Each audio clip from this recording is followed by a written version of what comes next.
Fish tank people? FishtankTV.com. Dustin's Fish Tanks bring it to you on a Sunday, baby. How's everybody doing? Hope you're doing well. Look, your boy D was thinking about you all night last night, and I woke up with this huge wood. And that's what I want to talk to you about today. I want to talk with you about driftwood today, okay? I know you guys probably want to see more about the above the rim tank, but I'm taking a step back from that tank because I have to stare at it longer, and that's part of the process with making a good aquascape or just tank or whatever. So I'm staring at the bottom of that, but I want to show you guys the driftwood and kind of how driftwood can bring a tank together today. I've got a number of different parts of it right here today. So here's the deal. Driftwood, the plants are the focus of the tank, okay? The plants are the focus.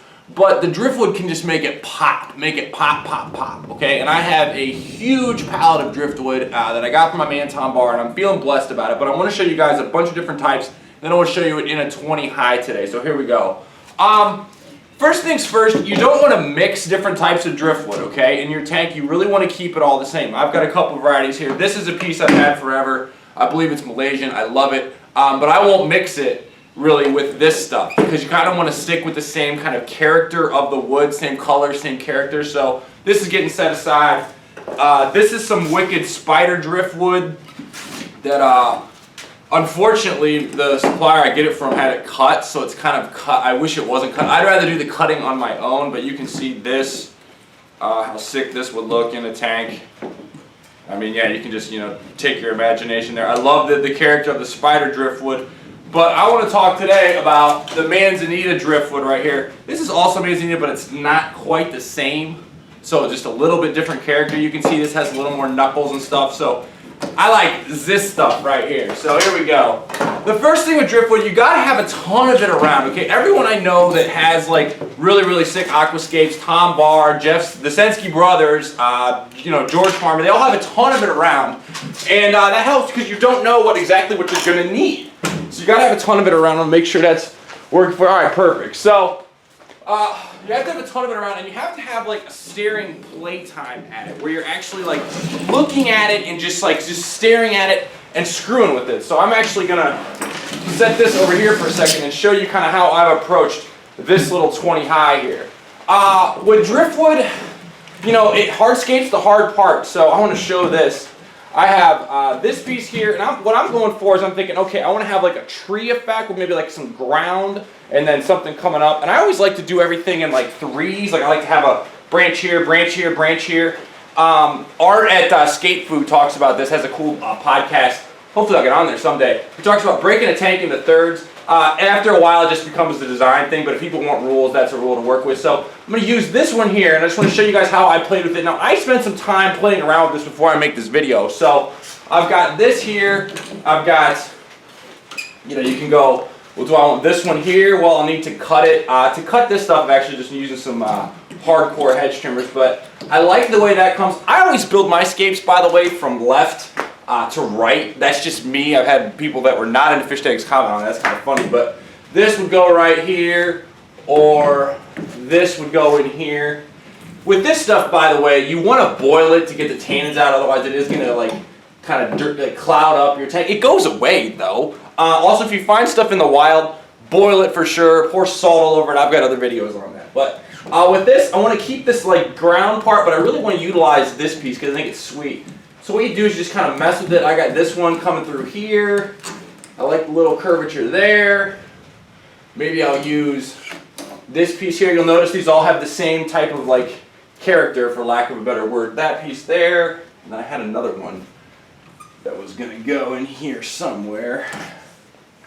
And you got, like I said, you gotta have a ton of it around, because just the more of it you have around the, here we go, this one. So I'll show you all this. So this is what I'm thinking. Now, honestly, I don't like to have the driftwood go the whole length of the tank. I'd rather it be like no more than 2/3. So I'm going to go ahead and show you guys how this will look in here. Take this tank, 20 high, make sure it's on the camera, good. Take this and just try, experiment. You don't rush it. Like take your time, get it in there, mess around with it and say, okay, how that works, that's not working. Put it in here and kind of play. So like, do I want that to come in there? I like that. I like the way that gives like a stump effect. but it's a little too high up. Maybe I can come up out through there, so I'll take this out, shove this through here. And again, I played with this prior. It's not like it's just coming on like that, but you know, you get better. And what's nice is that this is going to be the hardscape or whatever, and that's working out all right. But you know, you don't know until you get in there and mess with it. That actually turned out pretty well. And then I want to show you something else that I do here. This was supposed to be shot out in outside, by the way, but it started pouring rain.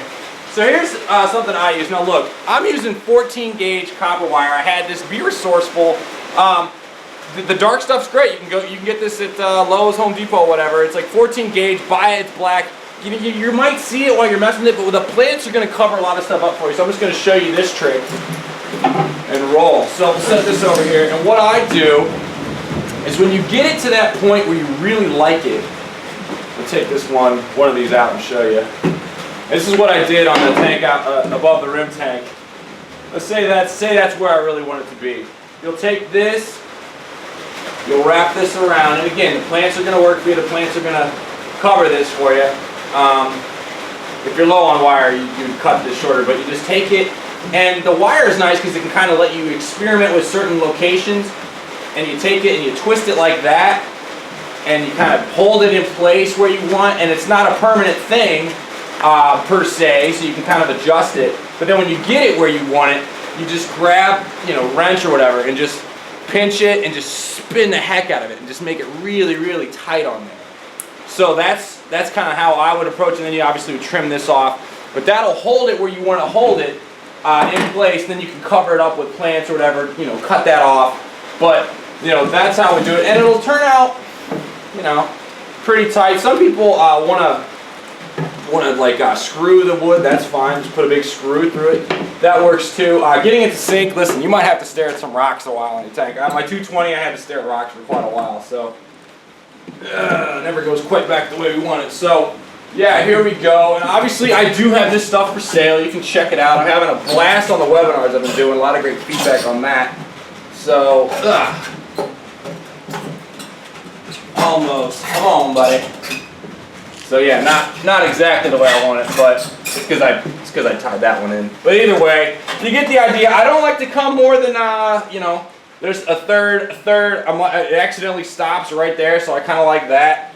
Oh, you also don't want to use pieces of driftwood that are like different diameters. Like you wouldn't want to use a real huge one and then like a real skinny one or whatever. You want them all to be kind of like uniform. So yeah, that's what I'm doing. If you like what I'm doing, subscribe. Make it an awesome freaking week and tank on, everyone. Later.